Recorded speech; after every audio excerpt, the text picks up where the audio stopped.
वो कहते हैं हमें कोई ऐसे वैड से चाहिए जैसा वो एक बैल है बहुत बड़ा, जिसको गारंटी है कि मैं नबी पाक की ज़ियारत करा सकता हूं।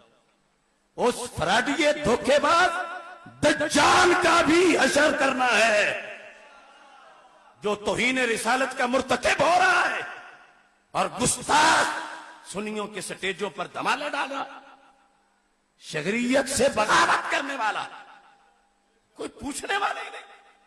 जिसको पीरे तरीकत रहबरे शरीयत वो कह दे, कहता माशाअल्लाह क्या बयान, वो बगावत है कुरान से सुन्नत से। इसके पास क्या सोर्सेज हैं सरकार दिखाने के? सरकार की इसके ताबे है।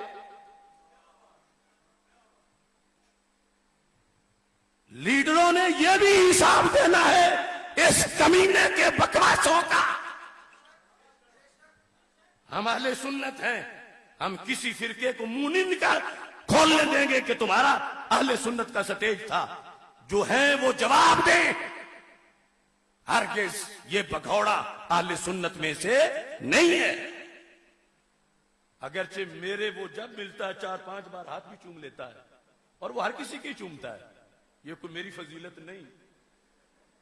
और जब पढ़ता था तो शायद कुछ सबक उसने मुझसे पूछे भी थे, लेकिन इतना दज्जाल, इतना कज़्ज़ाब, कभी सैयद, कभी शाह, कभी कुछ, कभी कुछ, कभी तौबा, कभी फिर रात को जाम पिया, बादा पिया और सुबह को तौबा कर ली। रिंद की रिंद रहे, हाथ से जन्नत भी ना गई। लिहाजा अदालत फतावा रिजविया की है, और अगर फतावा रिजविया उसको दज्जाल कहे तो किसकी मजाल है कि उसकी हमायत में खड़ा हो। और कहता हूं आज ले उनकी पनाह, आज मदद मांग इनसे, कल न मानेंगे क्यामत को अगर मान गया।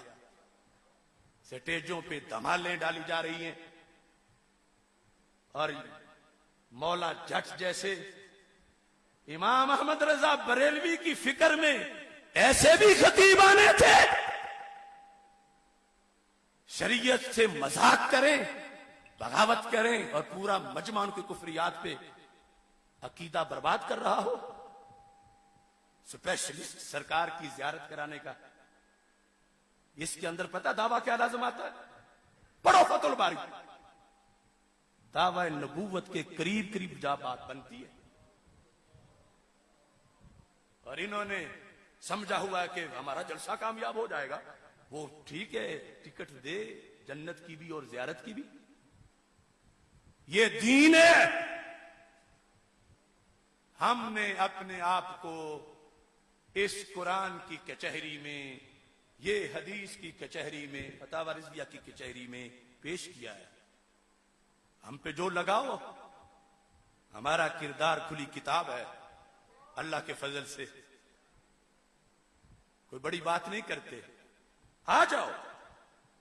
लेकिन हम तुम्हें शुतरे बेमुहार बन के सारी फसलें उजाड़ जाओ, जिसके लिए अकाबिर ने 14 सदियां मेहनत की है, और डंगर बन के तुम बैठ के स्टेजों पे चढ़ जाओ। नहीं, हर ऐसे शिमर का हिसाब होगा। अब देखो बात असल में आगे चल ही नहीं रही, पता नहीं क्या है। मुहम्मद ने